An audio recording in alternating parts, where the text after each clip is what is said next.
So it's a few days later. I'm gonna make the entire dish again, but I'm gonna do 5 things differently this time.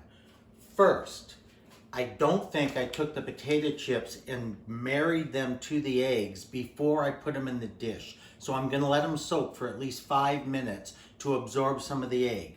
2, Chef Adria says you can use cheese. Now he uses manchego. I'm going to use just a hint of mozzarella to make it a little creamier.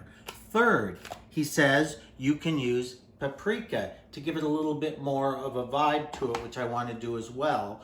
Fourth, I used chives last time. They looked horrible. I'm gonna put some parsley on this time. But the fifth thing I'm gonna do is add a little bit of butter to give it just a little bit more creaminess as well. And finally, The most important thing. I'm gonna take my wife Alex's advice, which is Slow down. Slow- Be patient.